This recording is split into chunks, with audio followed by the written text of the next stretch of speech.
Yes,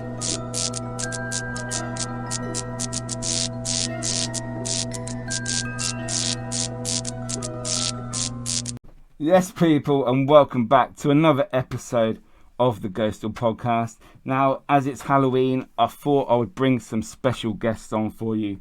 Today, we have my paranormal brothers.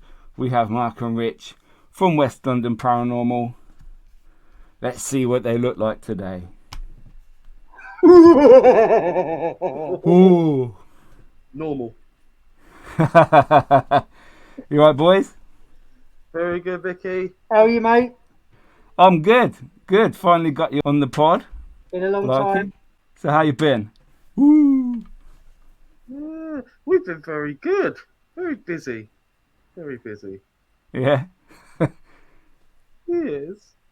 Yes. We did actually go and see The Terrifier the other night, the third one. Yeah. I see that. Yeah. Was it good?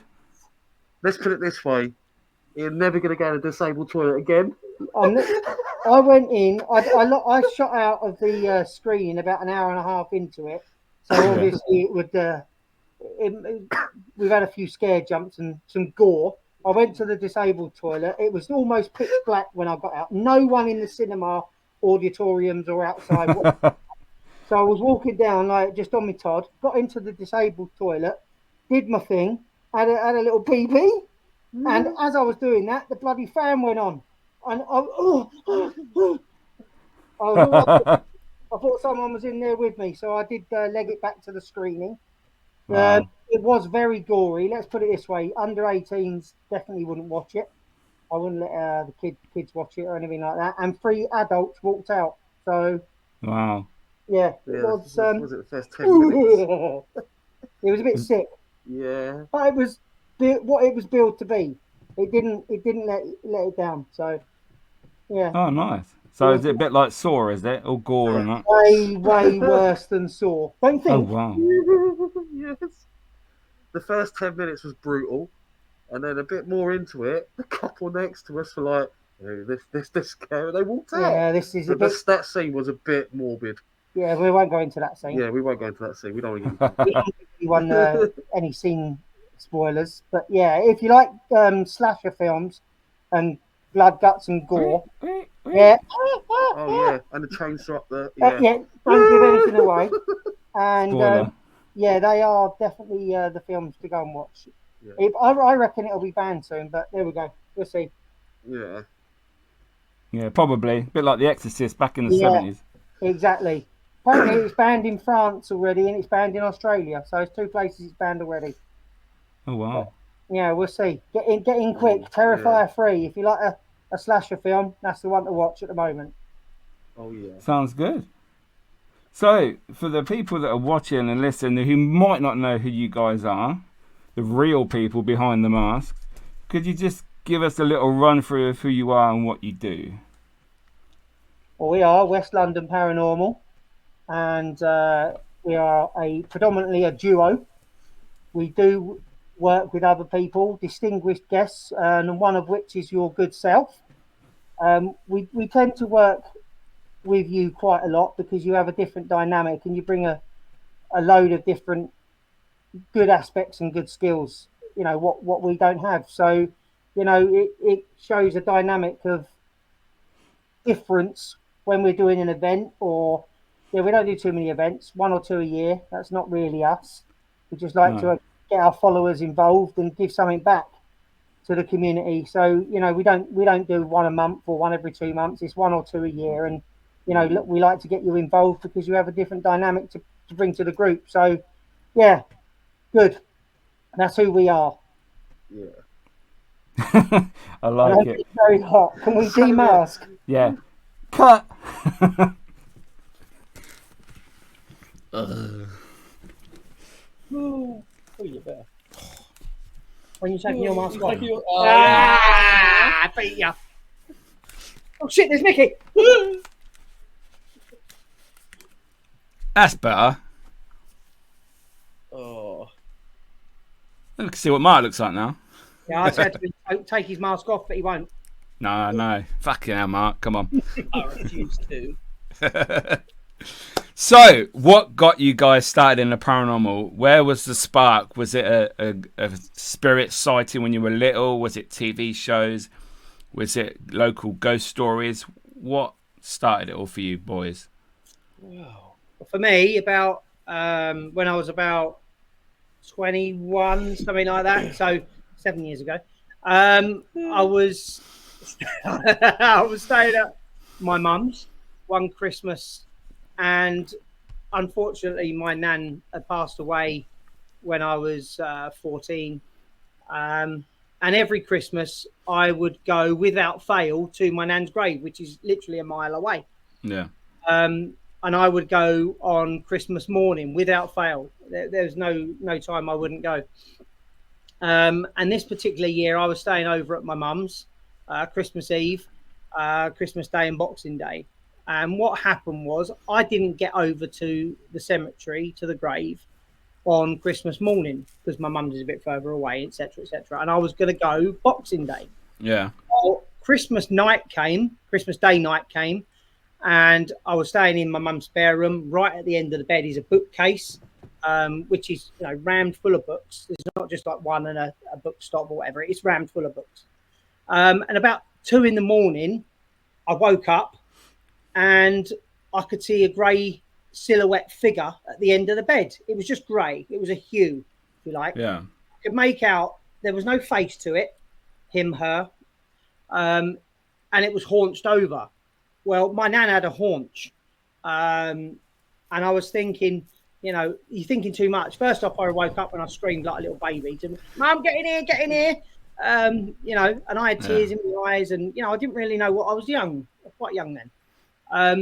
And I could see through this silhouette shaped figure, and I could see the books, misty books they were, because obviously the silhouette. Yeah.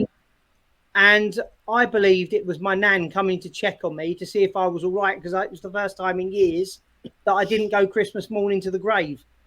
That's my theory. Yeah. Whether it's mumbo jumbo or not, I do believe it. Because there's too many coincidences in what I was looking at, when I was looking at it, why the pieces of the puzzle all came together, and it was Nan. So that's when I started really getting into it heavy. You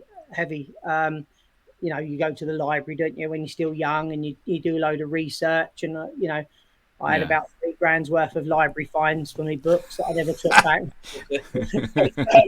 It was an amazing journey, and for the next 10-20 years I was into it quite a lot, and then all of a sudden I went into the darker side about 10 years after, and I was looking at demons side of stuff and occult side of things. I wanted to learn more about the darker side, just so I had a bit of knowledge of the whole paranormal industry and feel the depths of what was down that road and what was down that road and up there and down there. Is there an up there and a down there? But then that leads you on to the more adult books, doesn't it? Occult stuff, witchcraft, Anton LaVey's book, and things like that. You look at the dark side of it, and everyone seems to be, I'm not going to say brainwashed. A lot of people would use that word from a young age about Christianity and religions and stuff like that. But it's up to you to make your own path and your own direction. So, you research your own knowledge. But that's where it went for me. Yeah. The Satanic Bible, that's what I ended up with. And there's so many, people think that the Satanic Bible is all about the devil. But unless you've really read it, it's not about all of the devil. It's about opposites to what you've been taught or brainwashed throughout your life. Difference of opinion. Yes, it's exactly that. It's a difference of opinion and an argument for the other side. So that's it. So that's me. So, yeah. Mark? Mine's totally different because I've had no really experiences as a child, or anything like that. Mine is just literally watching like TV, watching all the shows. Casper. Exactly, like Casper. Friendly ghost. you just sit and watch these TV shows for years and years and years, and then you just start thinking, are these real? Is this just entertainment? And then you think, well, then you just get a bit more intrigued, didn't you? Then you dwell into it a bit more. Then you really start questioning what's real, what you see on the TV. and then what's not real. And that was it then. I thought, you know what, I'll have a look up at local ghost hunts, and I went along to a few, and then I got the bug from there. And all my experiences of Indian paranormal have happened from that onwards. Throwing me a pigeon. Same as mine. Yeah, we'll get onto that story. But yeah, mine was the same. I'd never seen anything until I started this, and each time I went out, my mind became more open, and my body was ready for whatever the other world gives us. So yeah, I was, I would probably have liked to have seen a spirit of one of my family members when I was young, but but nothing until I started dwelling into that zone, which was pretty cool. Oh, don't forget that the mind is such. You use a quarter of your mind, they say, don't they? Yeah. 3/4 of your mind's not even explored and channeled, and in that quarter, there's millions of doors, and different paths. If you open door number 1, you go off on a different path from train of 4. If you open door number 50, you go off on another train of 4. So you can open and close doors, and a good way of explaining that is like hypnosis and stuff. You're going under, and they open another door or another portal or whatever you want, and you can go down different channels, and your brain is susceptible to hundreds and hundreds of different doors. That's the way you can explain each different environment. There's thousands of environments, millions. You only use your brain. I mean, we've only been going through the first door, haven't we, Mickey? And had no experience to just go round in circles. No, I say I had a few more doors open now since we started. So yeah, I'm happy about that. Happy with the journey. Yeah. But so how did WLP start? Oh my God. Well, we're talking 4 or 5 years ago, possibly. A rough date. And I remember it was literally booking onto a first ghost hunt and then getting the bug. And I thought, you know what? I'd like to do this. I'll just film it and just see what I can get through the camera. And I did. I went with a certain team and started filming my investigations through there because it was just me at the time. And I was just a little camcorder going around and making little videos on it. Put them on YouTube, people watch them. Then I went into work. I think, maybe 2 years, a year and a half, 2 years into it. And met Rich, obviously, we worked together. And, we sort of caught the bug, talking about it. And then Rich was like going on how he's really into the paranormal, the demonic side. And I thought, you know what? It's very rare that you can walk into a workplace and then click with someone that shares the same passion. Yeah. And the vibe and the get-go that you do. And there it was. From that day forward, we're here right now. And we've taken off. So many locations we've done. So many more that need doing. Yeah. Well, we're not going to say where we go into it all. For next year, we're looking at a couple of other places. What we tend to do is not... We do go to the ones that everybody's been to because they're bucket list places, right? You want to go there. You want to see what the hype's about in all these places.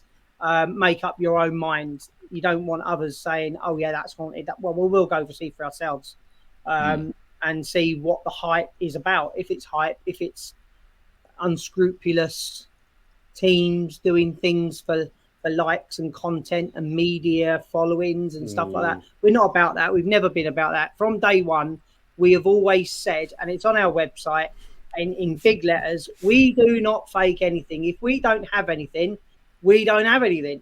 And it'll be maybe a humorous, comical video of 20 minutes, 30 minutes, but it won't be full of evidence because that's not how it works. It doesn't work like that. Then, the spirit world, if you want to call it that, is not a toy. And they're not kids. They don't play when you say it's playtime. They sleep when they want to sleep. They don't sleep. They do sleep. Whatever. You make your own minds up. If they don't do something and interact with you, they won't. And you are nobody to tell them to do so. And that is why sometimes we get, I wouldn't say aggressive, but we go into the darker side. If we're not getting some pleasant interaction through various mediums, then by mediums I mean like the spirit board or Yeah. and stuff like that, not just a medium themselves. If we're not getting any interaction, then we'll try and turn it on its head and go in another route, through another door. Another door, that's it, another door. Exactly that. And then what we'll do is we'll go in the realms of the darker side, and then we'll try and summon a darker entity and see if they want to come out and have some interaction. And, sometimes it even happens when, say, for instance, fan or not, Ouija boards, they have their place. There's no doubt about it. Whether you're a fan, whether you're a believer or a non-believer, they do have their place. Ask Hasbro. And, you can use the Ouija board for many different things. And you can leave it as an open portal even. And, years later, if you haven't closed the Ouija board down, if that's what you believe in, and everyone's entitled to their own opinion. I don't go in for this online bullying rubbish. I'm right, you're wrong. It doesn't cut it for me. You have your own experiences. You make your own mind up. You're not there to push your opinions onto someone else. So, the Ouija board's amazing. So we'll go in the darker side of stuff. And when, if you're doing a Ouija board and you've had a pleasant interaction with someone or a spirit of something, and then all of a sudden the Ouija board starts going a bit mad, or the planchette turns into a life of its own, you may have a little minion or a darker entity on the board with you, It can turn on a dime.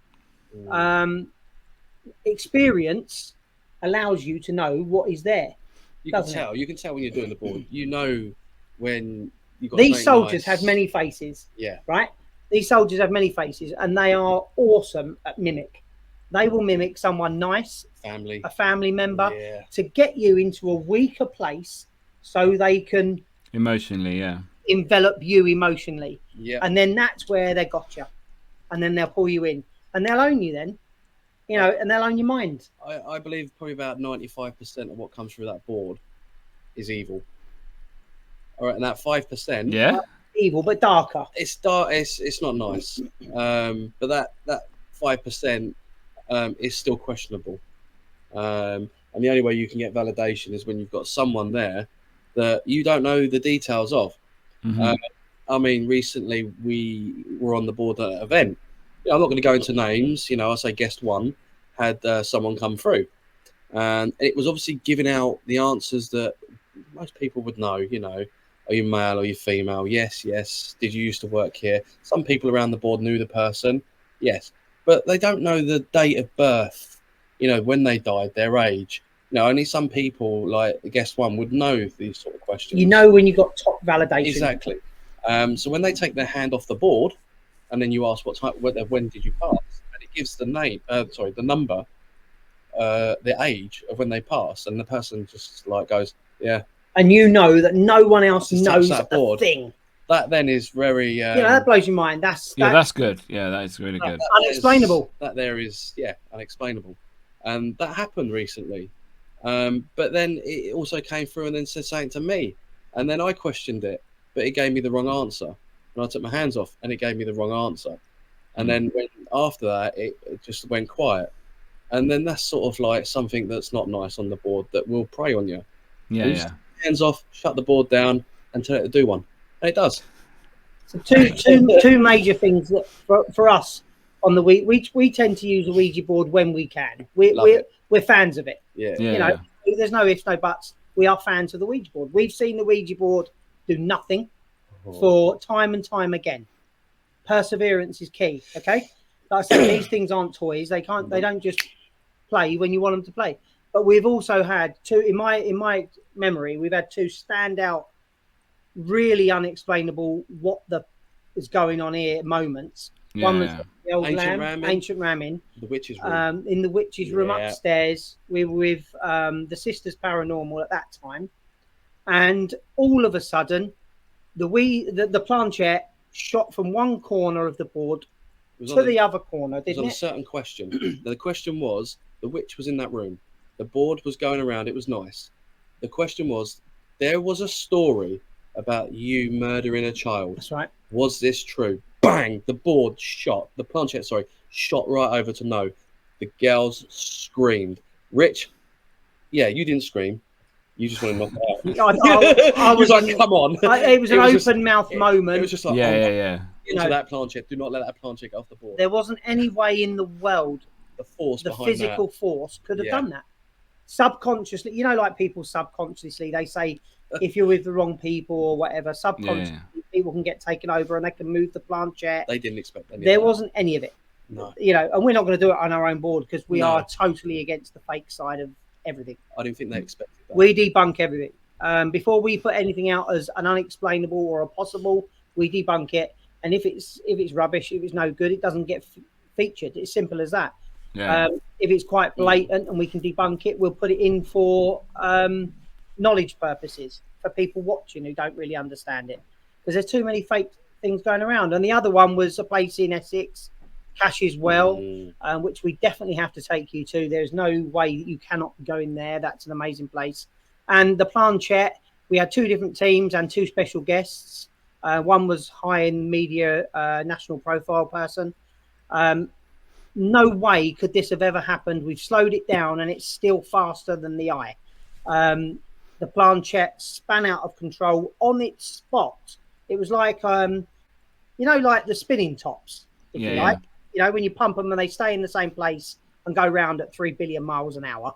The planchette was doing that. Nobody's fingers were actually holding the grip. It was spinning out of control. And we have that on our evidence page as well. If people want to go in later on and have a look at that, that's an amazing piece of footage. And there was a scratch behind the neck afterwards, everything. Yeah, that was a very... Just all added into it all. Yeah. Very dark place. It was a dark place. You'll love it. And I want to go back there again. We've been 3 times, I think. But I want to go again. We haven't been for a couple of years now, so... Yeah. Yeah.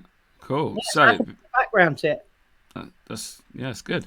So before I go into certain specific locations, Rich, if I can just chat to you a little bit about your occult, the love of the occult, basically.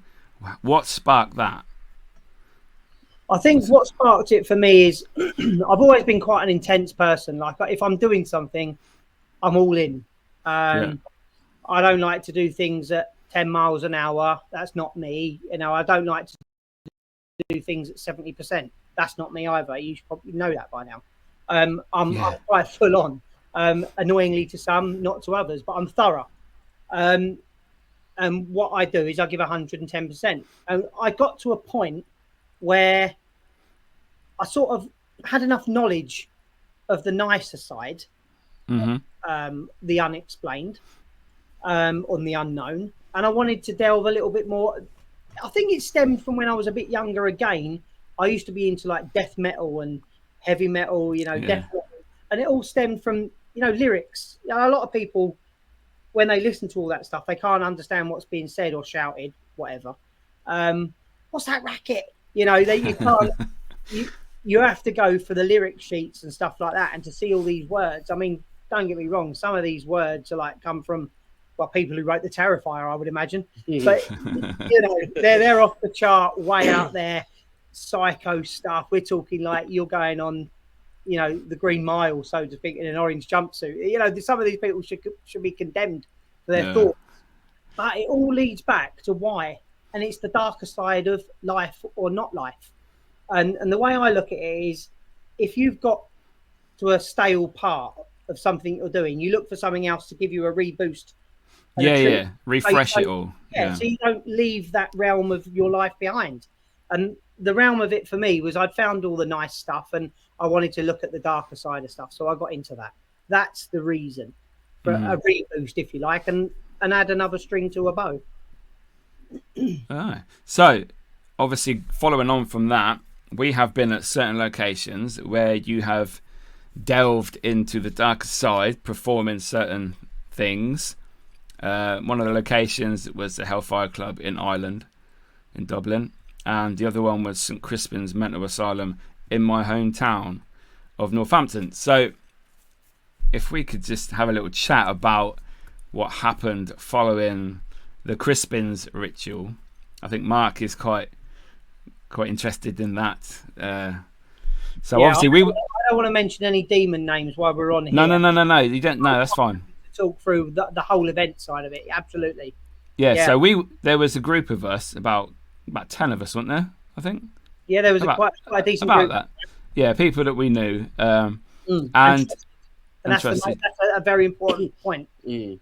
Very much so. Yeah, you can't be doing this stuff or any ghost hunting, really, investigating with people that you don't trust, because you can't rely on the evidence being credible and what they're going to do when you're not looking at them. So yeah, but anyway, yeah, there was 10 of us that we trust, all down in the basement of the admin building, and yeah, and we didn't. We participated in you, Rich, doing a ritual, didn't you? I did. So what was the idea of that, and what did it produce? I pulled together throughout my past knowledge and stuff a ritual in Latin that I was going to say perform, because it is a performance, if you like. Yeah, we'll do that. Yeah.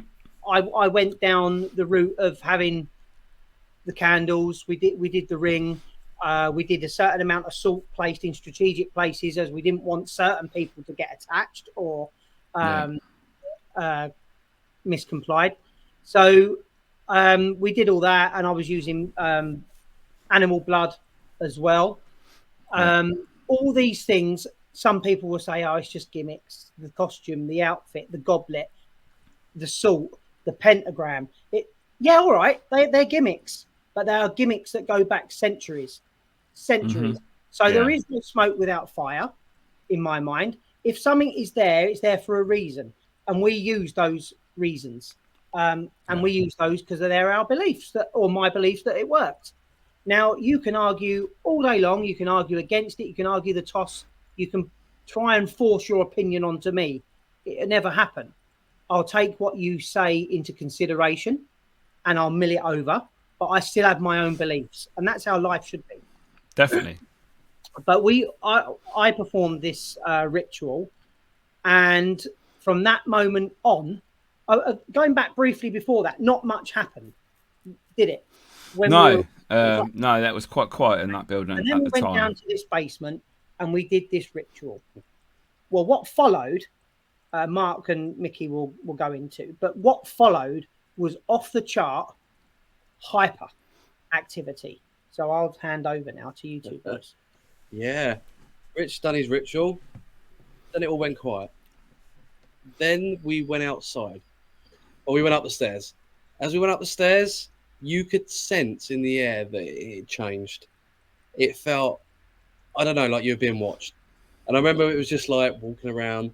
You know, you was in one of the rooms on the ground floor, and I went in there to see you. And I remember it was all quiet, and you fell through the floorboard, didn't you? Like, yeah. Mickey went straight through the floorboard. Mickey's like, oh, what's this? I think his foot went about. I think his foot and his leg went about a foot and a half down through the floorboard. Yeah. Through the floorboard, there's like this massive gap. I'm like, and obviously everyone's in shock, and they're all laughing, and you know, because laughing is a shock reaction. Yeah. But yeah, amazing. So that was the first thing. And don't forget, when we came up the stairs, what was all laying on the floor? Oh, we'll get to that. Oh, right. Oh, yeah. Because this was leading on to the next bit. So Mickey fell through. We thought, all right, come out of that room. As we come out of that room, we walked forward. And I remember someone going, what's that on the floor? And we looked, and it was a pigeon. It was just dead. It was just dead. It wasn't stiff. Fresh. There was no rigor mortis. Yes. It was fresh. And when I say fresh, you could put its neck up, its head, and it would have flopped straight back down. Yeah. It was warm. It was just sat there. And it wasn't there when we went down for the ritual. No. So obviously something had just happened.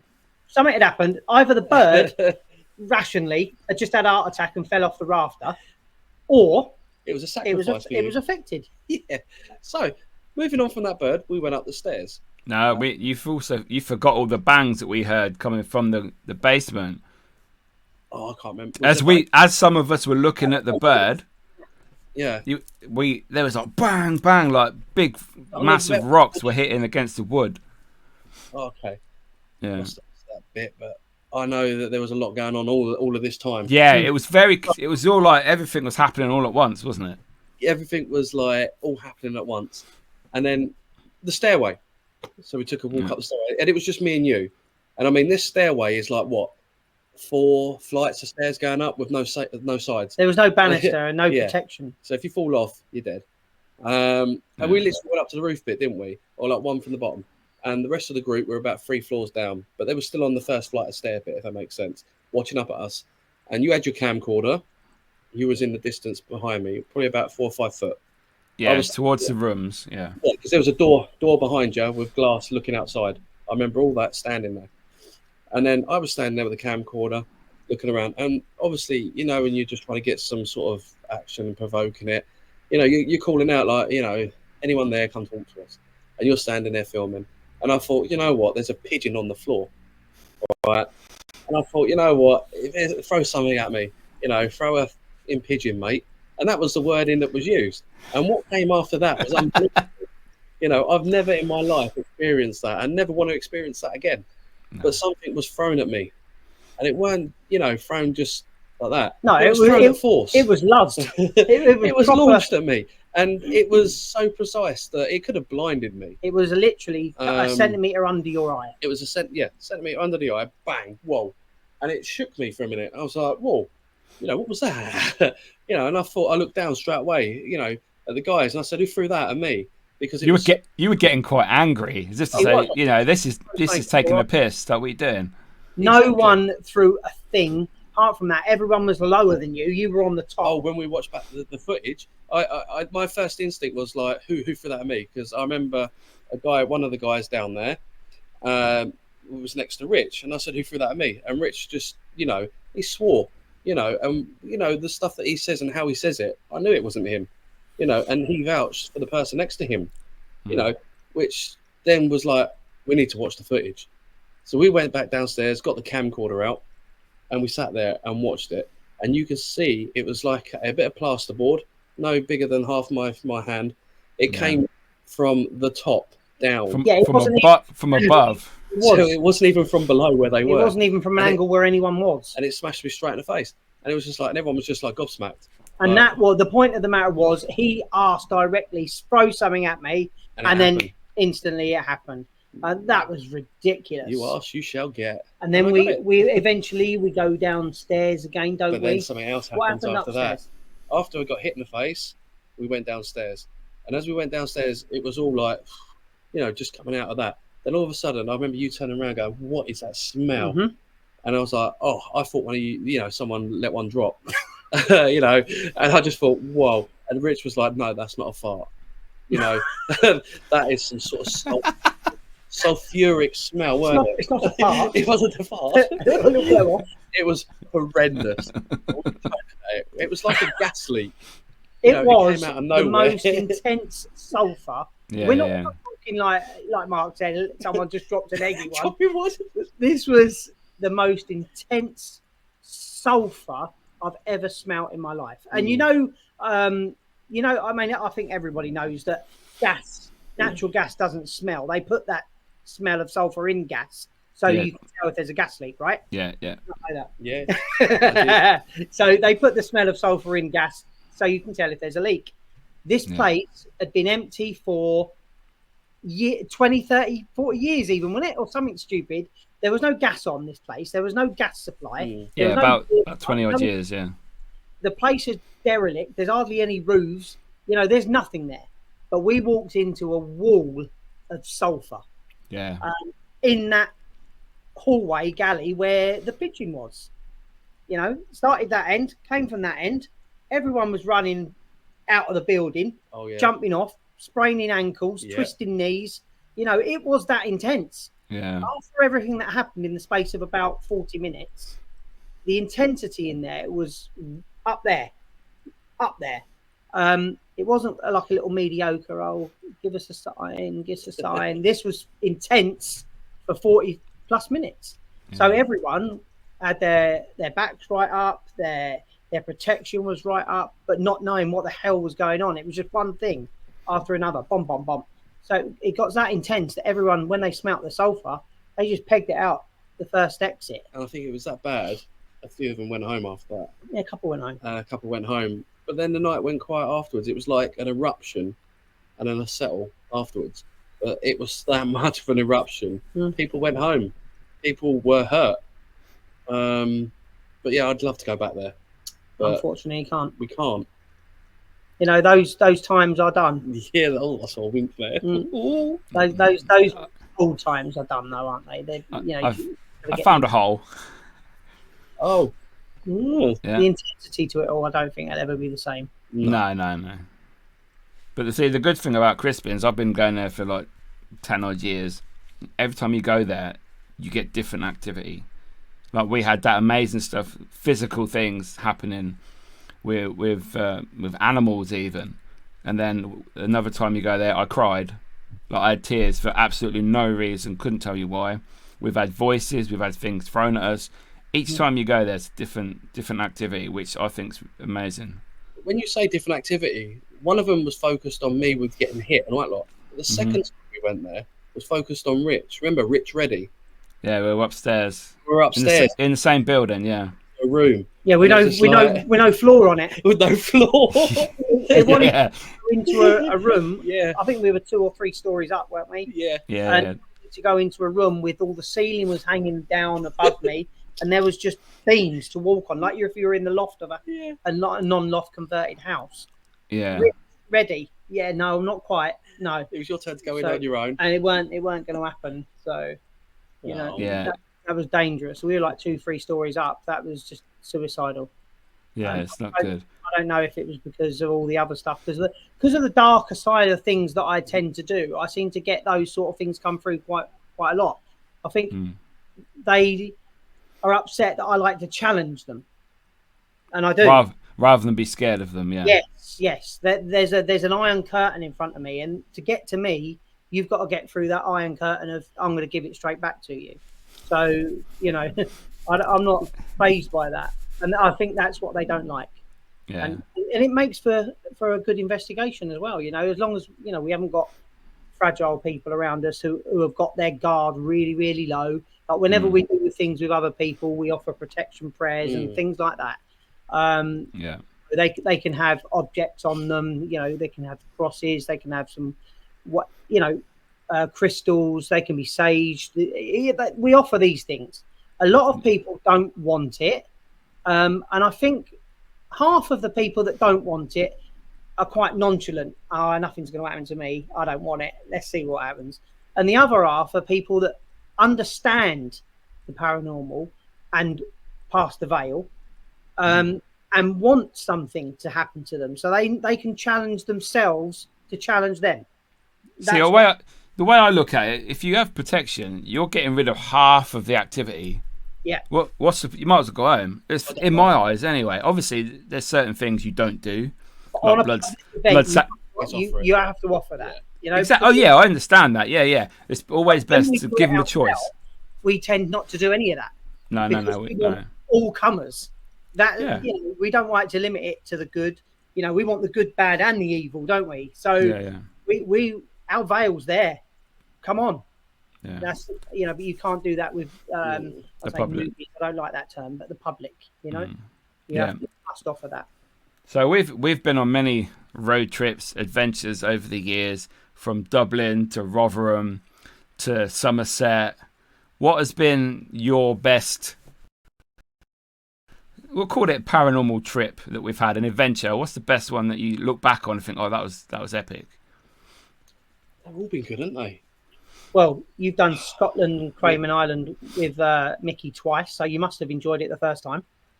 So speak about that for a minute. You like that one? We've had that one. It's all different because this was just us with the Scotland one. You know, Cayman Island. My God, the first time was great. But the second time, knowing I've got to carry that suitcase over those rocks, all those rocks. Carrying equipment that never worked when we got to the island. Oh, the fun times. But yeah, Cayman Island was good. Would I do it again? I don't think I would. No, I'm done now. That's it. If you wanted to go there, then I'm probably sure we would. Yeah, we would do it.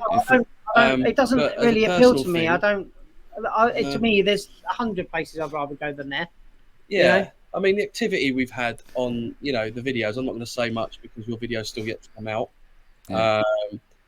Activity the first time we were there, special day, Remembrance Sunday, the stuff that was coming through. Oh, the war stuff, because it was a World War II defence base, wasn't it? Yeah, and the stuff coming through the Alice box was spot on. There you go, it was all relevant. Yeah, and then we go on another day, which is nothing to do with the war. It was just a normal day, and we went to a different part of the island, and the results were different. Um, I think this time was a bit more intense. It was a bit. We were not fearing for our lives, but we weren't sure what was going to happen to us because there was people on the island, unfortunately, that they were. Sounds like they were having a big rave. So we don't know who they were, what they were doing. yeah. So it was a bit intense, I think, this time. But yeah, like you say, we focused on a different part of the island this time. You wanted to go to. I mean, it weren't about not you wanting to go to there because we couldn't get to the other bit because obviously we thought there was people on that part.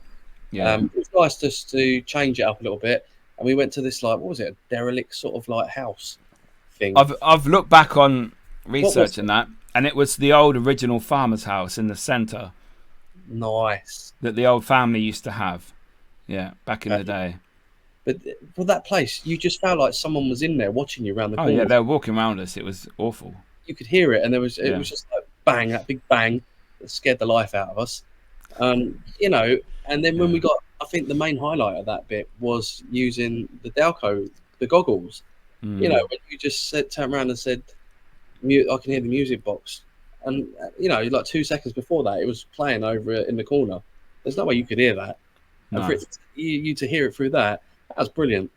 You know, and it was giving us names, different names, but it wasn't, I think, more intense than it was the first one. We got more information on the first visit than the second visit, but the second visit was more of a scare factor. That's like Yeah, if you go back to the same place 2 or 3 times. It changes. You don't want the same thing to happen. Like the No. Cash as well. Every time we've been there, something different's happened. And that is what's so great about that place. It's quite far away. It's about an hour and a half in the scheme of things, and it is a little bit of a trek to get down to. It's a bit of a hidden mystery, but the intensity of what goes on down there and what went on again in the past, we are going again. We're going to do but it it again, is a Nicky. fair weather venue. Yes. You know, my favourite road trip, I think, is this one. Hellfire Club. Woo. Mr. Bean. And Bean. you know, the whole thing from getting off the plane to get in the car to get into the place, to seeing the places before we got there, it all added up to the intensity of the evening. And when we managed to get all of our kit up to the top, even though we were all half dead, I think it was worth the final puff of like, oh wow, look at that place. That is something else. I've never seen anything like it in the flesh. Because there is nothing like that, is there? The whole place is built out of flint, and you know, and it's just one solid object. If you imagine a crane trying to lift this place up, there ain't no crane big enough in the world that could lift this place up. The physical capabilities of that place is just power. You just look at it from the outside, you can look at it in the daylight or the dark, and it screams activity, unhappiness, all the dark side of life and death. I loved it there, and it was an amazing place. It was freezing cold. That's the only thing I would have changed about the visit. It was a harsh environment because you're right up there in the top of the mini mountain, and the wind that cut across there. Obviously, there's no windows. There's no escape, is there? It's howling through everywhere. But the intensity of the place, when you moved around different sort of rooms and you could feel different things going on. And obviously we did a massive ritual in there, didn't we? And a little fire and things like that. Yeah, we had it all going off in there. And then we went downstairs, and then we went into a massive place with a massive fireplace, and we got loads of activity when we went to the other side, didn't we, with you, Mickey? Hand. I would go back there again, but not in such a harsh time. I'd go back there like end of March to November. Spring, yes, the environment is such a harsh environment. You're saying an island return is possible. And also, another one for me was Cannock Chase. I love the place. Oh yeah, I forgot we went there. Cannock Chase was it was a fun time because we had different characters there at the time, and everyone had their own funny quirks.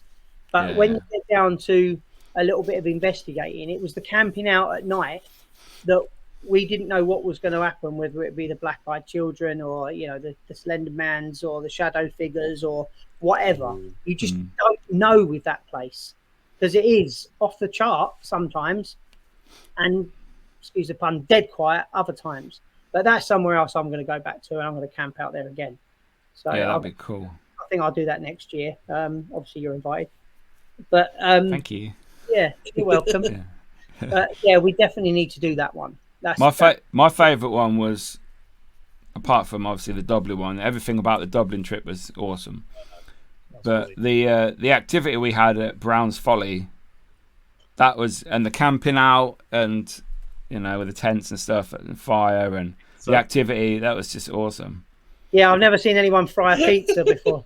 That was and leave the wrapper on the pan. No, that was the label on the frying pan that I bought just before we got there. Frying a pizza is intense. Hey, it works. Yeah, it works. It works. And also with the wind and stuff like that. And I don't know if you remember, we had that massive branch that landed, and it was literally next to your tent. Behind my tent, yeah. And you know, another foot. I'd have been. You wouldn't you? But the Brown's Folly Tower, that was quite a special place. Quite a special place. Nothing to the building, is there? You just go in this tower. It literally is a square tower, but you've got to walk all the way up these horrible little built-in stone steps. With no banister. No banister. And the higher you get, the more wind you can feel. And I mean, when I got to the top, I actually was feeling sick, and I was on my hands and knees for the last 4 steps. I'm not going to lie. I was on my hands and my knees for the last 4 steps, and I was holding on for dear life to the rock at the top. Mark, are you coming? Are you coming up? Yeah, I was like... You know, you had that pole at the bottom, didn't you? That metal pole sticking up. There was a pole from the banister, yeah. From the bottom of the banister one time. And if you look over, you think, you can't... This is the sick part of it being a human being. You look over and you think, oh, God, what happens if that impales me if I fall? Well, anyway, but you always think of the nasty thing, don't you? That's going straight through me. Oh, no, that's going to work. Yeah, right, you're 100 foot up with no banisters, and you're worried about a pole down there. You got to get down them steps yet. You're going to hit all the stairs on the way down. And then when 3 of us were up there, I mean, you got halfway and you went, I don't like this. I'm down there. Oh, it's only halfway, Mark. Get up there. It was. That's one of the most. And I think the person scariest looking places. at us as well. Do you remember that? We had the camp. Yeah, outside in the bush, just standing there watching the scene. We were talking about people, weren't we? And we could hear 2 people. We saw 2 people through the camera. And you said they appeared, didn't they? They were 1800s dress style, hats, the long flowing gowny type things, and they were in this doorway that was less than 7 foot wide, 6 foot wide. And they were outside when we were inside, and we had nowhere to run, nowhere to go except up. But that weren't happening in the dark. No, you know, we were trapped there. And then they faded away. Amazing. All on camera though. They weren't there on camera. Then suddenly they were for a little bit, and then they vanished again. I mean, that's crazy. I mean, the intensity. They let us watch them. We all came round and saw it, and we're just like, wow, look, there they are. Yeah, they did let us watch because we said to each other about it, and we all looked. And then it's like fading. They could have been caught out and gone. Yeah. But it didn't happen like that. It's crazy stuff. Yeah, that was an intense one. And one of my favourites without you was the Abbey. What was the Abbey called? I can't remember now. We've done so many. Abbey Ruins, wasn't it? Yeah, it was a ruins of an abbey anyway, and we went to this place. Minster Lovell Ruins. Minster Lovell Ruins. That's the one. And in Oxfordshire. Anyway, we went there, and that's a place where we can camp. Okay. Yeah. We can take the tents there, and we'd like to take you there. That's you know, like Clop Hill, the derelict church there. Yeah. This place is about 5 times bigger. It's by a river, and there's loads of different outbuildings that you can see where the different stories to each building, borders are of the. Anyway, we were in this main, I guess it was the banqueting hall or the main part of the hall, and we had a cat ball, like all over them, whatever. We had a cat ball inside a hollowed out piece of wall. So there was only one way in this hole in the wall, and that was forwards, left, right, and back. It was just a hole, solid brick. And we put the cat ball in there. It weren't moving. This place was derelict. It was no wind, no nothing.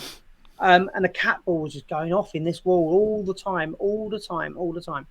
And then on when we're looking back on the footage and Mark's doing the editing side of stuff, there are very distinct footsteps walking down what sounded like a wooden hall. I've got shivers now thinking about it. Clunk, clunk, clunk, clunk, clunk. Well, there was no wooden floor. This was like old flint pieces of cobble and things like that. It was like someone was marching down a hall, and it It's like clunk, horses, clunk, clunk, clunk, clunk, clunk, footsteps. clunk. You could hear it. Yeah, Crazy. I remember we stood there, we were just like looking at each other. I think that's on our evidence page. Yeah. We were like, wow. But It's just off the chart. But yeah, that was another good one. I prefer to go and do places that other people haven't been to. Yeah. You don't think that anything bad or sinister has happened somewhere, and then you go and you try to make some contact or find out it's eerie past or things like that. We rather do that than go to the 30 East Drive sort of places, the poltergeist houses. We rather do that, find our own stuff, than go, because everyone's seen it 1,000 times. Don't get me wrong, we've all been to 30 East Drive. All what I said earlier when we first started, it's like you're ticking things off your bucket list just to say you've done them. Because we want to go to these places, but we don't want to go there 20 times. You know, this caches well. I found that from nothing, just from research. And we, as far as I know, we might have only I know one other paranormal team that went there in the past. That was like 10 years ago, and then they're not even together anymore. They're nothing, you know. They're not. There's only us that have been down. And that was amazing. And also another one inside the woods. Where was that? Epping Forest? The lake? Suicide Lake. Suicide Lake. We're going to do next year. You could hardly find this place. And for years, we don't want people turning up scaring us. Oh, no. And what happened was, for years and years, like donkey's years, back in the 1800s, early 1900s, people were looking for this pond in the middle of the woods. Nobody could find it. You'd go in there and you couldn't find it. But luckily for new technology, we were able to find it. When you got there and we walked around this lake, a boy had apparently and a woman apparently drowned in this lake. And it's so deep. I mean, it's not bottomless because nothing's ever bottomless. But it was so deep. And obviously, you know, in them days, they think, oh, something's taken my child. But they didn't really know about silt in the water and stuff like that. It was silt in the bottom of the lake is what accumulates after years and years and years. So you've got the lake bed, and then you've got over years and years and years, silt, leaves, turns into mulch, builds up layers and layers and layers and layers of silt. Eventually, you might have 10 foot of silt. And then the water then is only 4 foot deep, say. It was 8 foot once. Yeah. So if you're putting your foot in it, it's going to be like quicksand. And you're going to get your foot stuck. You know, it's like when you're walking in the mud and you get your welly stuck in the mud. You know, you got to take the next foot and your foot comes out your welly boot, doesn't it? So, you know, it's one of them. So that's how they could possibly account for it in the 20,000 years. They drowned, they got stuck in the silt. But back then, it wasn't silt, was it? It was they drowned, something's taken them, something's dragged them down. And then we went for a little walk. And when it was time to leave, that was quite interesting because we were walking and we got through the woods. And I'm pretty good at things like that, you know, like getting out, finding my way and my bearings and all that. I'm pretty good like that. Yeah. I lost it, totally lost it. And everyone else was with me was sort of like looking for me. The guy we had, who was a good outdoors person, like myself, he'd already taken off and he'd gone and left us behind. I'm like, what the fuck have we gone? Anyway, so it's down to me. And I'm like, no, I don't know where we are. And we're walking around in these woods. And I kid you not, it was like being in Blair Witch. We were walking around in these woods 15, 20 minutes. Every time we went there, we'd come back again. We've been here. It was eerie as hell. And where did we end up in the end? Eerie as hell. Back to the pond we got twice. You know, we couldn't leave. And I know my bearings. It was one of them. It was like a pool. It was pulling you. That was a crazy one. Yeah, that was a good one. I enjoyed that. Sounds good. So have you ever experienced a demon? Would you say we've experienced a demon full on or on review? No, I Because think we've had it there. I don't think we knew what we had there until we did the research. And I think our first contact with a demon what in the vortex. in the vortex was at Cash as well. I don't think any other paranormal team uses a vortex. No. Actually, I've never seen one in anyone's videos. I'm going to be honest. If you do, I apologise. I think it was fairly new to the time, the vortex, because I remember the machine came out and I got it. I said, let's use this. Yeah. You know, so we took the vortex to Cash as well. And obviously we're with a medium as well. And she knew stuff about these demons, and she had a certain demon that would follow her that, you know, wanted her powers. That was happening through the night, you know, and obviously we set the vortex up, smoke grenades, you were sitting there with the laser, you got it all going. And then we started filming, and as we're filming, we're calling out for these sort of entities, demons. The darker side. We wanted the darker side at that moment. And this was going on for about half hour or so. And obviously through the vortex, we could see things in there, but it all down to the editing side. Now, sorry, can you just explain what the vortex is and what you need to do with it? So for people that don't know. Is a little machine, no bigger than my hand. It's a spinning mirror disc. Spin a mirror, yeah. So you got a little mirror at the top there. Turn it on, it'll spin, and it'll spin really fast. What then he will do is get the laser pen. It will direct the laser pen onto the disc, and with the smoke, it will shoot the laser up into the smoke. And it'll create a big V tunnel. Yeah, a V tunnel. A vortex. Okay. Yeah, and then in the vortex you can see patterns. It's like swirling paint. Yeah. Until you channel yourself. Yeah.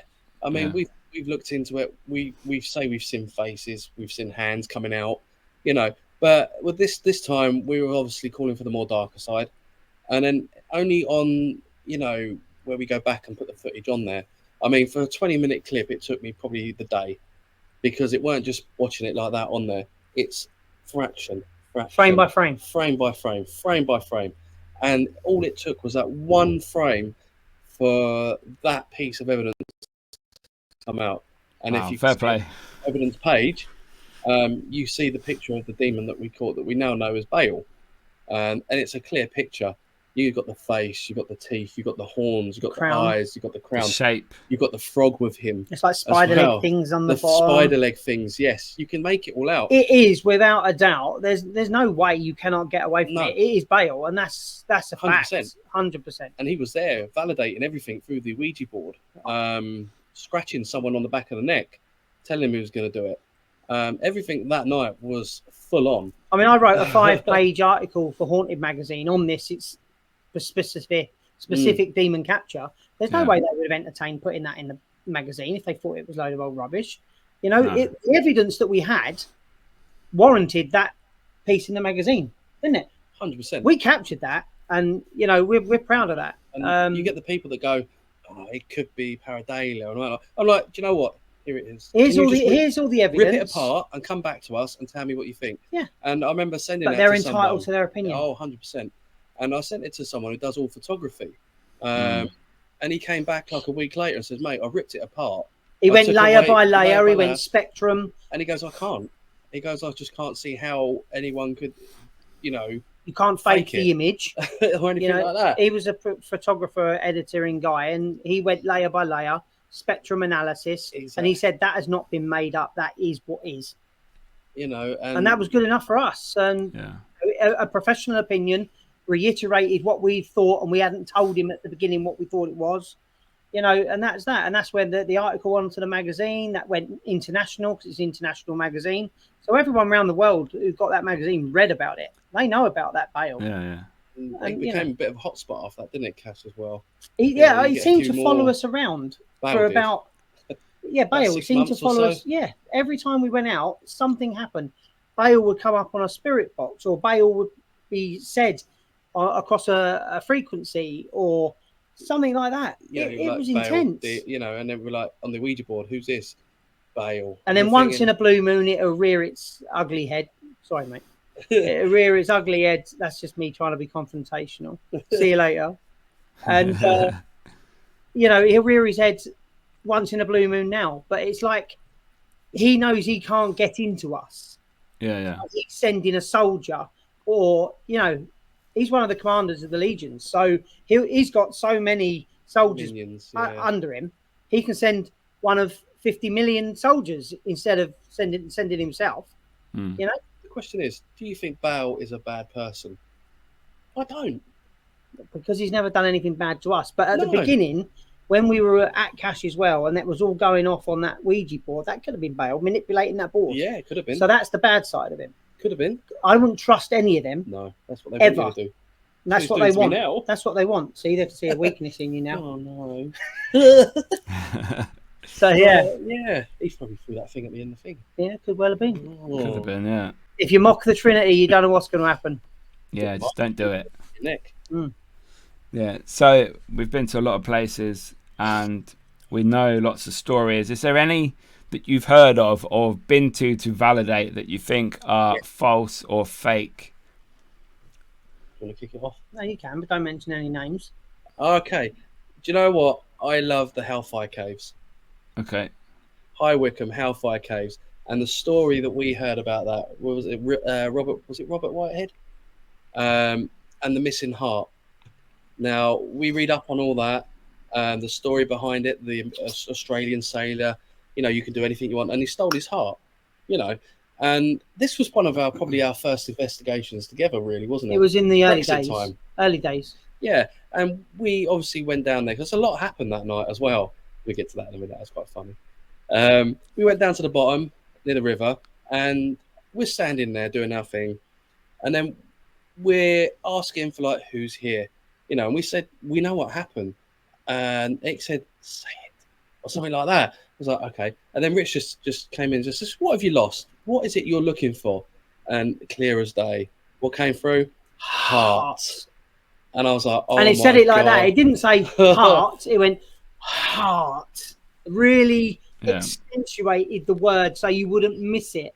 Like if sometimes it goes heart. That's not finishing the word. You could think, oh, did I just hear that?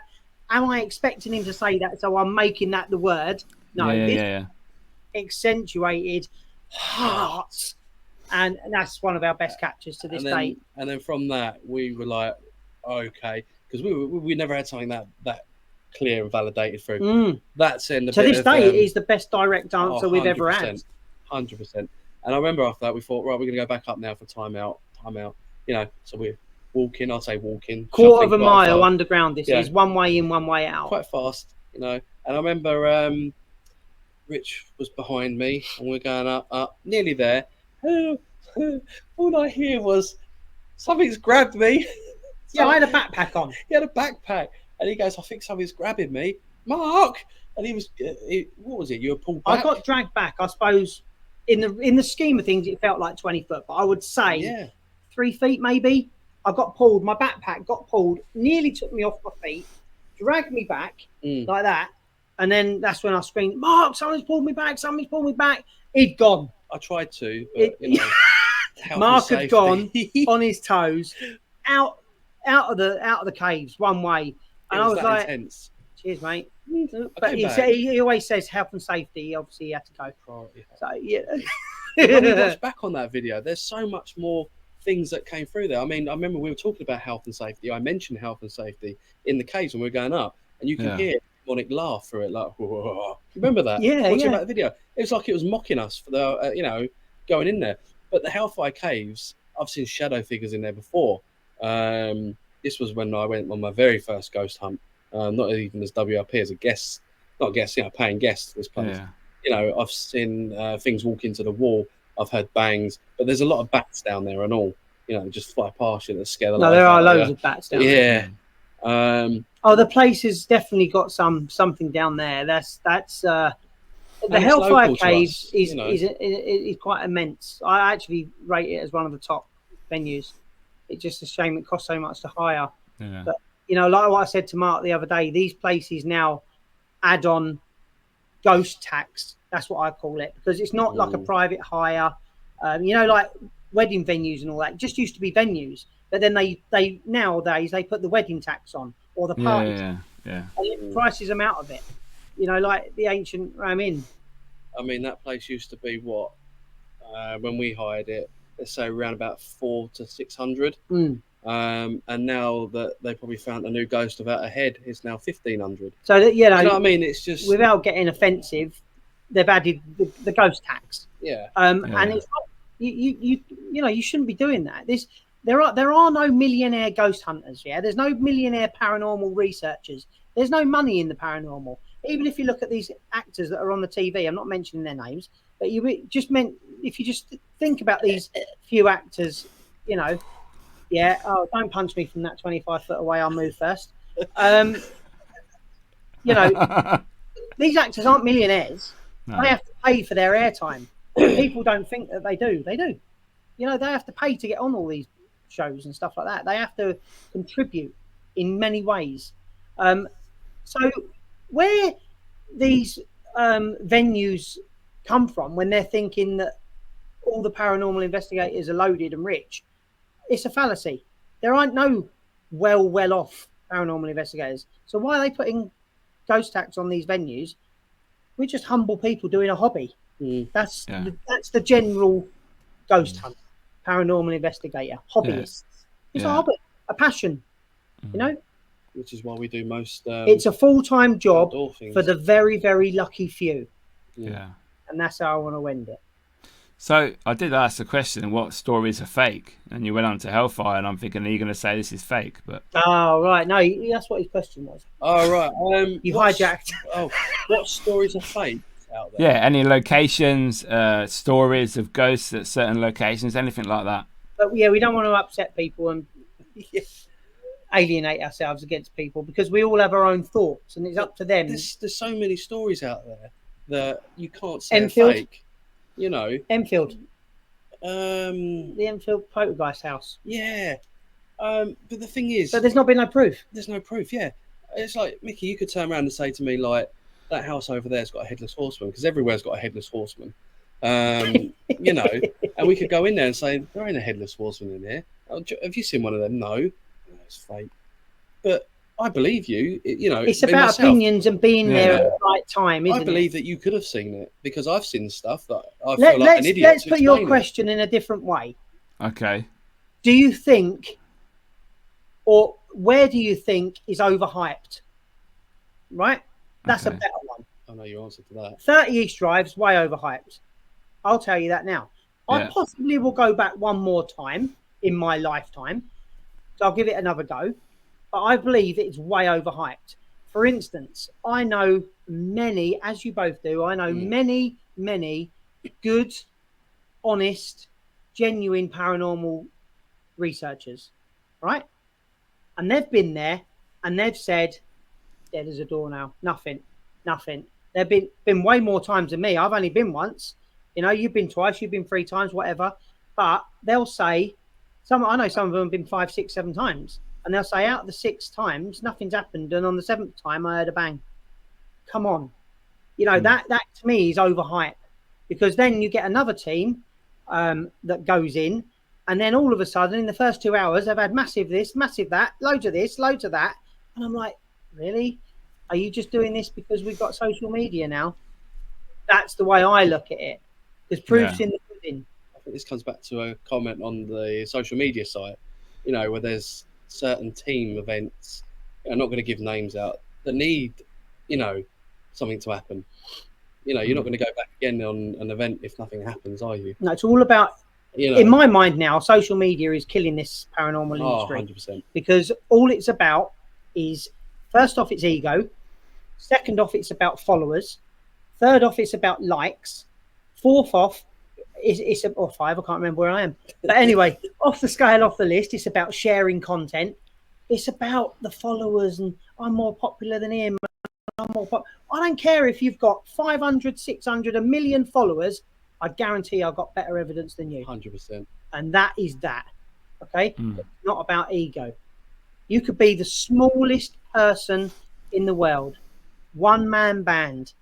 You only need one real piece of evidence, and it blows away that 1 million followers with your one piece of fake evidence. Yeah. You know what I'm saying? And that's why we keep it real. I know 100% I can trust you. I can trust you. And I know I can trust myself. So I'm working with us 3. I know that there can be no comebacks whatsoever if I decide to put something out, or Mark decides, or you decide. We are 100%. If one of us says to the other two, "Nah, I'm not buying that," then none of us buy it. It's there. You put the element of doubt in someone's mind. Yeah. So, jeez, Christ, yeah, we're on the same page. So there's your fakery. No place for it. Yeah. So you've mentioned the capture of Hart at the Hellfire Caves and the plasterboard being thrown at your face, Mark, at Crispin's. Is there any other evidence that you would put up there as your best that you've experienced so far? Yeah, the spinning planchette at Cash's Well, off the chart. Cannot be reconstructed. We tried to do it ourselves with a planchette, and we tried to spin it, and it just doesn't happen. Doesn't do it, no. No, it can't do it. You can't get to that intensity or speed with people's fingers either upside down, just having a bit of nail contact. And obviously, you know, some people, when they're holding a planchette too hard, you can see a little bit of white on the bottom of the fingers. I look for everything. Yeah. I look for everything to debunk someone pushing the... People had their fingers just resting, no white spot. People had their fingers upside down just by resting the nail. Well, there's no grip on the nail. You can't do nothing with a nail. And other people were shot off the board when the planchette was going round at 300 miles an hour. Yeah. That is one of the best ones. Unexplainable. And obviously, Bale in the Vortex was something else. That's just never been seen in the industry worldwide. You know, capture in a vortex. And I think that's our proudest achievement. Yeah. I think one of our also up there as well, which was quite surreal, was when we was at Calvin and Hatch for a pre-event, and obviously you were there. At that time, you was upstairs doing your filming, and me and Rich were laying on bunk beds. Rich was there. Rich had a cough, and he was eating sweets. And I remember the Alice did lemon, and he was having lemon lozenges like that. And I thought, coincidence, you know. But it wasn't just that. We were sitting there. Then was like, you got to let me stop you here. You say coincidence, right? Yes, it's massive coincidence, but you got to remember how many words are there in the world. So you just bring up the lemon. And we never said lemon, so it hasn't gone into like a voice recognition bank or anything like that. I was eating a throat sweet, and all of a sudden it comes out lemon. Well, come on. It gets worse, doesn't it? Come on. And then we're sitting there, just minding our own business. Said, all right, let's hear you march. You know, obviously being the soldier base, so we're like, come on in, and Richard's like, left, right, and it all went quiet. And then it weren't like you can pick it up on an EVP. We could hear them marching in the corridor. We could hear it, dun, dun, dun, dun. And I'm like, what is that? And even you picked it up and all. Yeah, because I started them off by going left, right. It was just amazing. And then carrying on from that, we're laying there and we're like, all right, come on in. Let's have one of us be affected. Let's get pushed or anything like that. Shove. Straight after. Rich. What? Yeah. Out of all the things you could say after we just mentioned about pushing or, you know, shove Rich. Yeah. Come on. But those, you know, when you get... I understand what people say about word banks and stuff, and they're like, but you can't... There's no way that they have got a brain for association words, because the brain would have to be massive. If it's an associated word, that's too coincidental. You can't mimic direct words. If you say something like lemon and then orange comes out a bit later, you've given it a directive, but it can't associate words. There's no way in the world. But I understand why people are like, oh, word banks, all that, but they have their place. It is... It's reinforcing a thing that you're doing already. That's the difference. It's another layer to it. So, I think the Alice box is probably one of the best equipment we have, and has given us the best the Alice box is probably one of the best auxiliary items that there is. I mean, Alice box is amazing. Yeah, it's amazing. Yeah, I agree you with think that. Yeah, definitely. Yeah, I always tell Andy, who made it, it's the best bit of kit I've ever used because of the direct responses we've had on more than one occasion, probably nearly 10 occasions. He still makes them now, doesn't he? Yeah. All right, so Andy, when I haven't got an Alice box, and this is going out to thousands and thousands of people, Andy, who makes the Alice box, is the best piece of kit on the market. I look forward to receiving mine, buddy. Infrared. So do you boys have a pre-investigation ritual? Something you do beforehand? We go harvest. We all go to the harvester, don't we, Mickey? Right, Yeah, we do. Salad bar. We are the salad bar raiders. I seem to miss that. Mark goes round. But yeah, we love it. Every time we can, up and down the country, no matter where we are, we always try to book into a harvester. That is our ritual. Absolutely. Yeah. Gets us in the mood for the We're never going to stop that one. That's the best one there is. I think we've been to every harvester on the corner of the UK so far. Yeah. Brilliant. So how do you feel about the paranormal community at the moment? What sort of level do you think it's at with people? A minute ago about the ego and the hype, the places. Okay, so go back a couple of minutes ago towards the ego. So I don't want to kick anyone in the teeth because it's not fair. People do what they do for their own reasons, whether they have an insecurity or they feel that they need a sort of like help in hand up to get to other people's respected levels. Like there are tons of respectable paranormal investigators out there who aren't even in the limelight, that don't go on social media. I could rattle off 10 now that don't even have a Facebook account, but I respect them so much.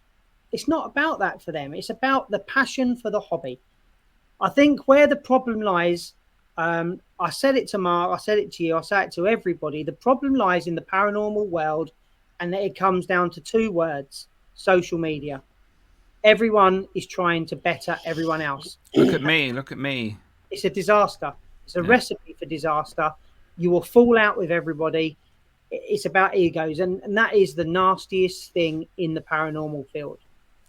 That's the answer. Why we just put our pictures up and leave it to it. We don't get into debates. You know, we don't put stuff up there to cause arguments. I mean, every now and then I get a bit over passionate, and I might put a comment on something, or I might get a little slap on the wrist from Mark or you or whatever, and don't take that down. I'll take something down, or but that's because it's passionate. Yeah. I'm passionate about protecting our field. Like there is, I'm not going to name his name because he's already infamous enough, but there is another guy who shares the same name, first name as me, and he is a complete tool. He's only on this earth to upset people because his life is, you know who you are. So I notice you have a certain object behind you looking at me on camera. Oh. Yeah, Jennifer. What are your... I read 3 times so far. Hold on. Hello?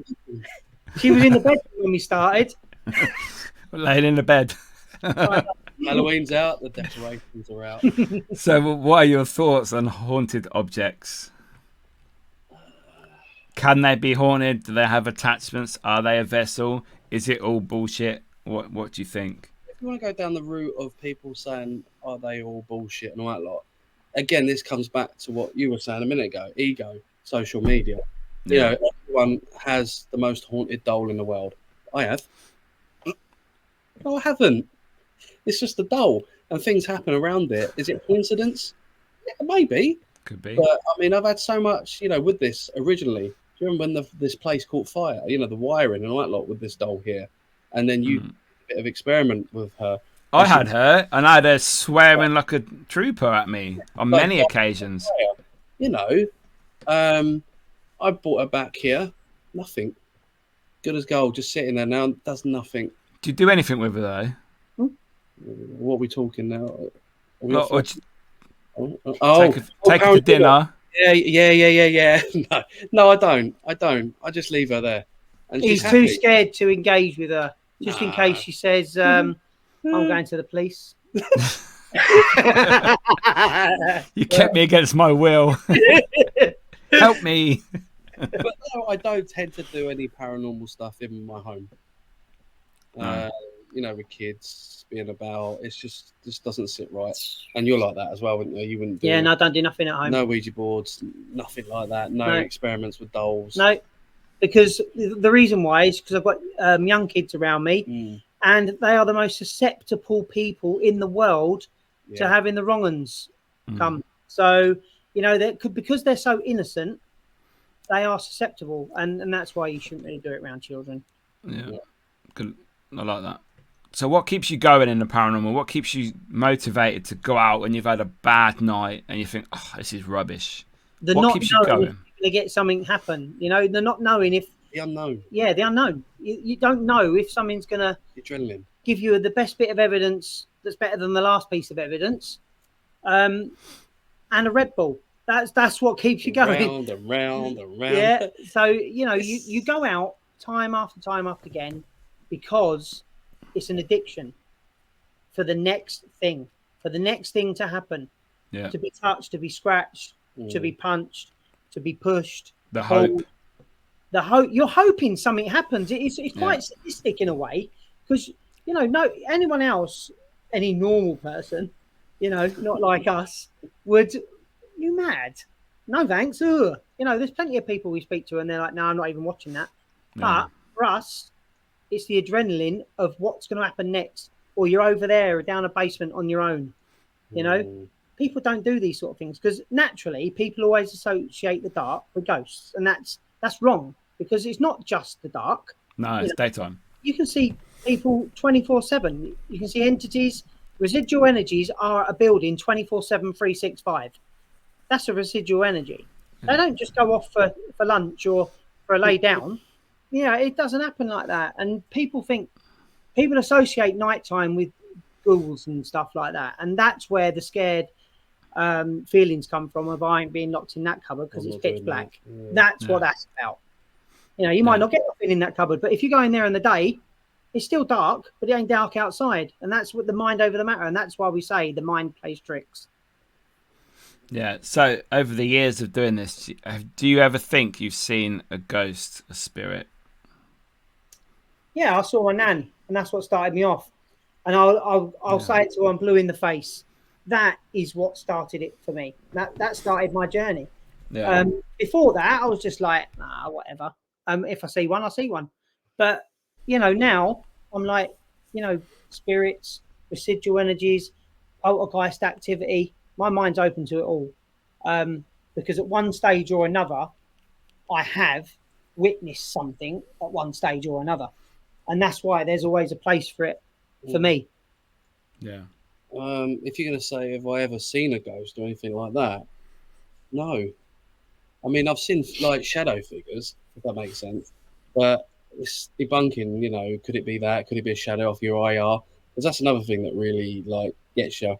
When you're both filming, your IR can mix in with the other, and you get that shadow. But that's all about debunking, isn't it? Have I ever been to a place and then this 6-foot ghoul walks out in front of me and then disappears in front of me? Like no. that? Yeah, no, it hasn't happened. Until this day, I'm still open for it to happen. I'm not saying don't, but until this day, I'm still waiting for it to come out and scare me. Yeah. Until that day, I'm still waiting. So you obviously use equipment on your investigations. What is the one piece of equipment you could, if you were going to go somewhere, this is like an epic location, I have to have this bit of equipment with me. What are you taking? Alice box. Oh, that surprises me with you. Alice box or SLS. We've only recently used that SLS again, haven't we? We stopped using it for a long time, but not just for non-equipment issues, but just we didn't use it for ages. But we had one of the best captures on an SLS in a place in Hounslow in Middlesex called the Donkey Woods. Oh, yeah. We went to the gunpowder mills, they're called. And back in the 1600s and stuff like that, they used to make all the gunpowder for like the bombs, the muskets, and all that sort of stuff. And one time, the powder mill blew up, and it was just a single layered brick building. It was like a shed, but brick shed. And all you can see there now is the foundations of the wall in the floor.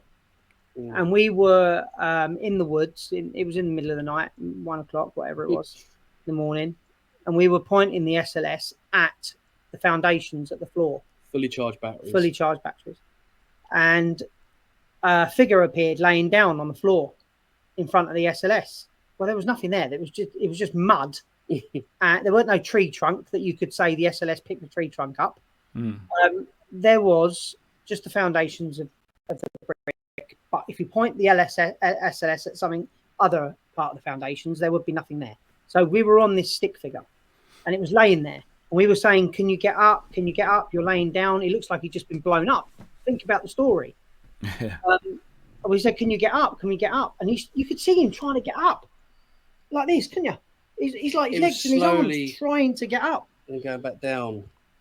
You know, that was crazy. And then all of a sudden, the machine turned off as he was just about to get up. Yeah, it's like full charged batteries, gone flat, drained, gone. Wow. So he's trying to get up. This SLS figure trying to get up, needs energy because he's just been blown up. Takes all our battery, the whole thing goes off. That's it. Can't use it for the rest of the night now. That's it. Done. That was the end of the investigation before it started. Because we turned it on, didn't it? And it said critical low. Critically low battery, power. Yeah. I was like, it was fully charged a minute ago. Wow. It's just amazing. It was just an off-the-cuff thing because it's like 15-minute drive from our house. So we had that. His thing's on charge. I said, "You've got anything? Let's go." Fully charged battery, gone. And this was one of these ones where it weren't planned. It was like, what are you doing this afternoon? What are you doing? Let's go. One of them ones where you don't know where it's going to happen. No. And all of a sudden, bang, something like that. So that was amazing. But the SLS, in the wrong place, you can pick up all sorts. But if you know your surroundings and you know what you're pointing at, because people will say, "Well, you're pointing at that. You're pointing at that. That's picking up that. That's mapping that." Well, he ain't mapping up a bit of mud as a stick figure. And when you're saying, "Can you try and stand up, please?" It's trying to stand up and it's needing energy for it. And then all of a sudden, your SLS battery's gone, and it was on 5 bars, fully charged. Gone. That was the end of that. Home we go. That was Cheers. Thanks, but that's it. So that's intense. I love the SLS. But yeah, Ali's got something else. Yeah, I've got a question that I think is quite good for you guys because you've done sort of both. So obviously you film your videos, they go onto YouTube, yeah? Yeah, eventually sometimes you put them on your Facebook page.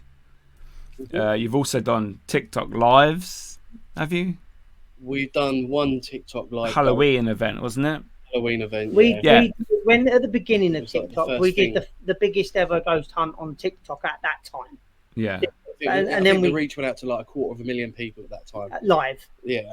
Yeah, that was mad. So what are your thoughts on, obviously, Facebook? Every weekend you see people's lives all over the platform. What are your thoughts on people doing live streaming investigations? Do you know what? This goes back to, again, what you were saying about the ego people that are out there. All right, let's just take TikTok, for example. It's one of the biggest growing platforms, and it still is. And people use that for, obviously, displaying activity. So you get all these people doing ghost hunts, but they're live streaming off a mobile phone, which is also going to interfere with equipment as well, we don't like as well. But not only that, but you get people on there like, "Oh, can you just, thanks for the gifts. Oh, yeah, cheers, thank you. It's money. Again, people it's money orientated, isn't it? They're standing there, "Oh, thank you for the universe." The people are just out there donating money to people while they're streaming. And that is why I don't do TikTok, because I don't like all of the self-importance of it. I don't like that. And it's like, all right, what did you get out of that live? Nothing. To be fair, I don't think TikTok has the paranormal fan base. It's not the paranormal fan base. I'm going to be controversial here. I think their fans are the most gullible. Not fans, the viewers, the people that use TikTok, that do TikTok paranormal, I think they're very gullible because they don't know what's real. They've come into it. They're not educated. They're not educated. Yeah, they're mainly kids that start off on TikTok. Used to be Musically originally, because my kids were on it, and then it turned to TikTok, and then no one did paranormal stuff on there. And then you had people that were putting up clips from YouTube onto there, which is what I do sometimes, and I know you boys have done that as well. Not me. So what? Okay, boy. I don't do TikTok whatsoever. I hate it. There's a difference of putting activity that you've captured in video form onto TikTok rather than I'm going to go film a TikTok. I mean, there's nothing wrong with filming a TikTok ghost hunt. I mean, that's up to you.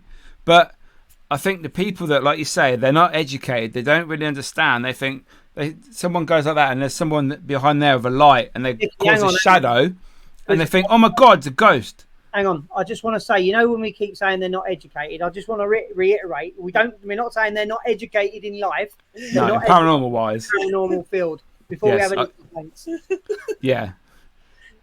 So yeah, I do think, like you say, they don't have the debunking skills that investigators have on other platforms, because that is why we use other platforms, because we have the communities on there.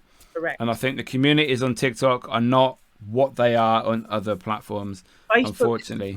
Facebook is definitely the place for the more professional paranormal group, and to have the better in-depth knowledge interaction is Facebook. There's no doubt about it in my mind. No doubt. I mean, people use their fan base as a money-making market for the paranormal as well, and I've seen that over time.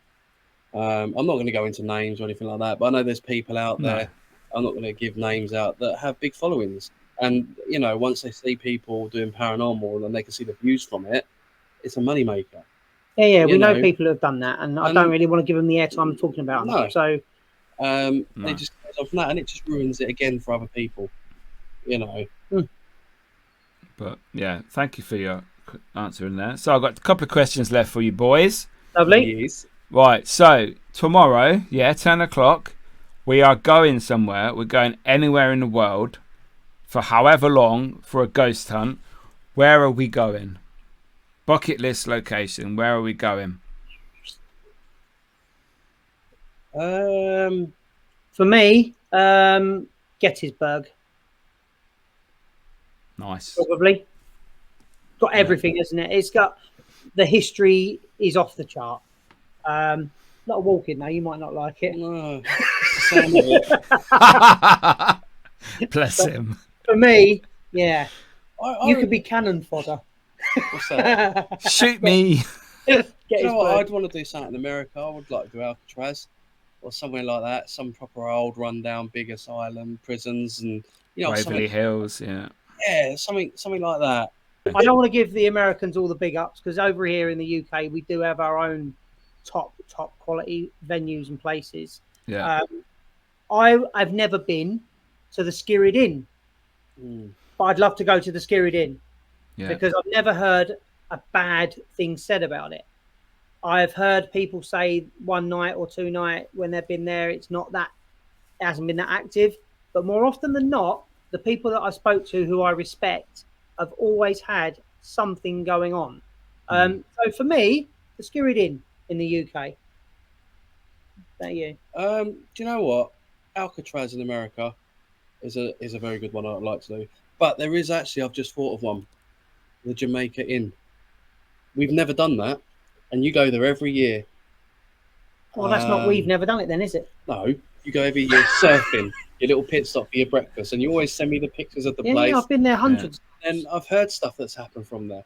But we've never been there for an investigation. We've never done an investigation there. I was supposed to go this year with Karen, but it didn't turn out. I have. Date-wise. It's somewhere I'd like to do. Because I was working, I couldn't get the next day off. But next year, possibly we could go on an event with Karen. Yeah. One time I was there, I was with my daughter, Scarlett, and we were stopping on the way, as we always do down at Cornwall. We were having breakfast. It was about 10:30 in the morning. We sat not in the restaurant part. We sat in the old Jamaica Inn part, which is the original pub. So near the main door, as you come in the main door from the front entrance, the first table on the right for those of you who know it. Yeah. We were sitting there. Scarlett had her back to the door. I was looking at the door. We were just about to start our breakfast, and the salt pot, which are ceramic, by the way, they can't just fall over. The salt pot flew across the table. No door open, no wind, no windows. That was in the main bar. And that was intense. I remember you sending me a message about that, what just happened. Absolutely. It was crazy. And that's daytime. We're talking 10:30 a.m., which shows you they don't sleep. I mean, I've had someone send me a video clip of them sleeping there in the night, and you can hear a lady crying outside their door.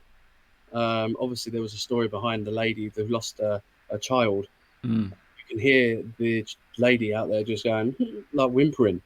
And I listen back to that and still get chills out of that. That is definitely on the. It's got to. Yeah, there's a couple of good ones there. Mm. Yeah.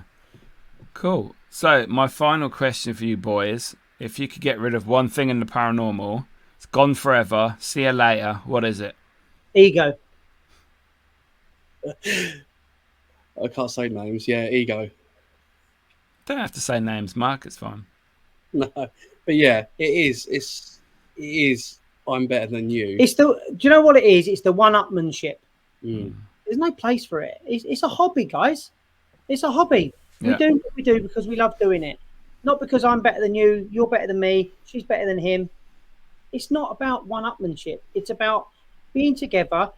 Back in the older days, I sound like a granddad. Well, I am a granddad, but back in the old days when there was no social media, we used to talk to each other when we used to go to an event or a venue, or pick up a phone, and we used to discuss things. Excited, it was really exciting. Oh, you've been here, you've been there.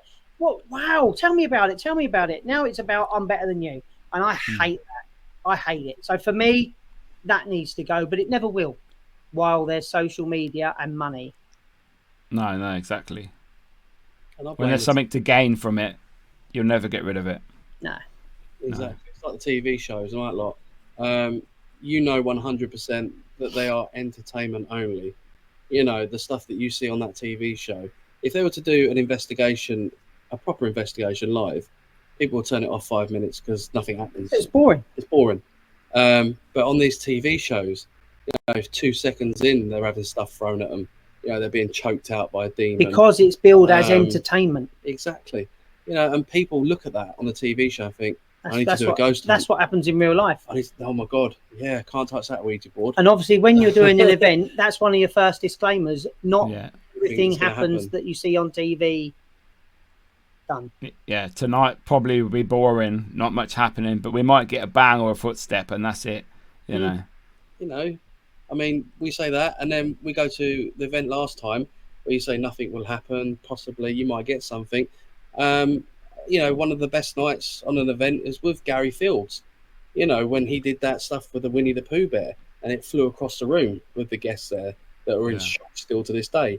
And the knocking on the door at the back, which I thought was Rich coming to get us, but Rich was still coming down the stairs and come through the other door. And then it's in a cupboard. You can't even get to that. Exactly. It was just manic that night, And then another night you go there and you would never see that again. So I've got a question for you, both of you two, while I'm hijacking your thread. Okay. Who would you most, if you had the chance or the choice to only work with one other person or group again in the paranormal, who would it be every time? Are these people that I know? Or you haven't never worked with? I'd like to twist your question and go with paranormal TV people. So I would work with Aaron Goodwin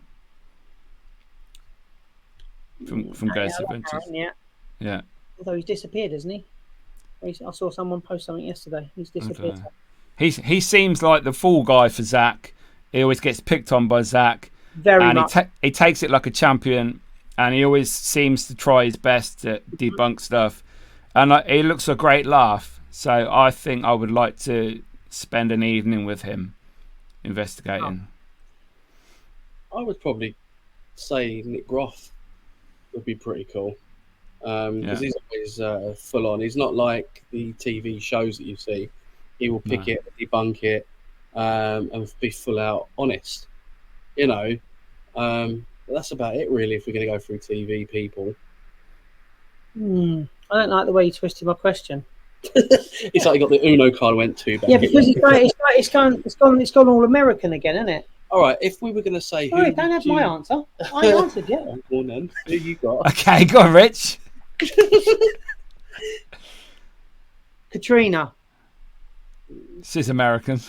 I know, but you've just set the American tone, so I have to say it. Well, there's not much in the UK really No, for TV, so that's between why. Weidman is the one that I would choose if it was an American paranormal investigator. Okay. I just think her knowledge is amazing for a start, and also the way that she's non-aggressive.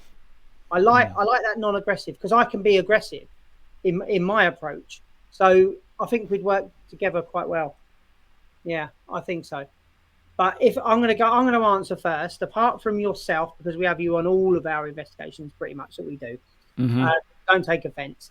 If I could work with one person forever, and it'd be on every investigation, apart from yourself, it would be Gary Fields.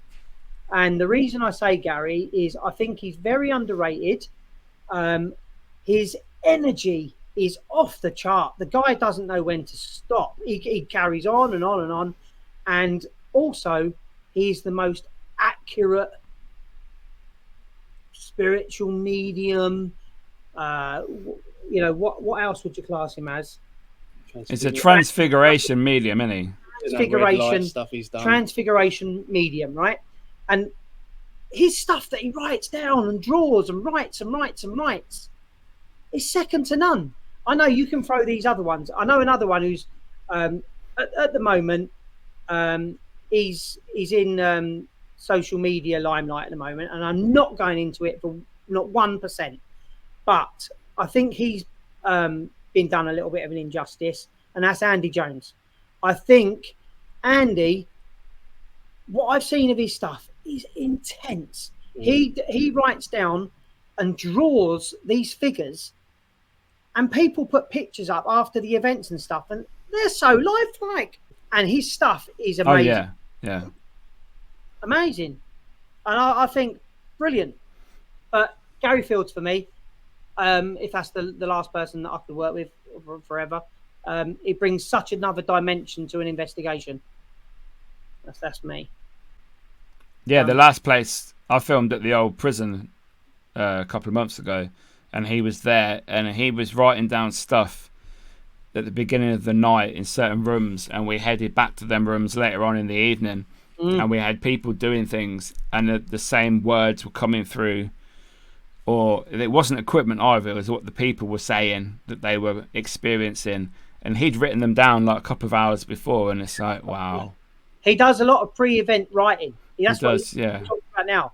If he feels that he's got one of his spiritual guides with him, and they're conversing with him, and he's writing these stuff down, an hour, 2-3 hours later, something on that pad's is happening. He's amazing. Yeah, I might have to get him on the show, I think. Have a little chat with Gary. I think so. But yeah, so guys, thank you so much for being on the show. You guys are awesome as ever. You're my paranormal brothers, and I love you. Love you too, mate. How can people get in contact with you on the social media? Social media, the one link is westlondonparanormal.co.uk. Follow that link. It'll bring you to our webpage.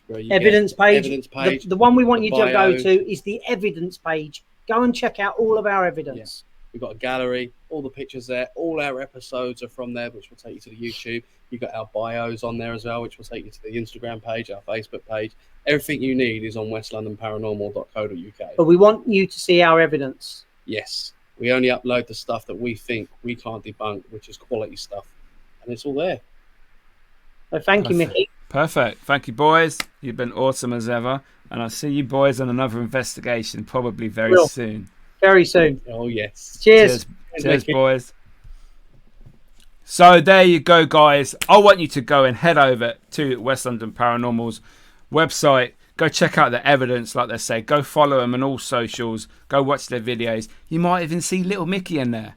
So, yes, another awesome episode. Thank you guys for watching. Make sure you go subscribe to the YouTube channel. We're growing. The comments are up. The feedback, the likes, awesome. You guys really helping me. Really appreciate it. And yeah, go follow the Instagram page. And I'll see you next week for another awesome episode. See you later.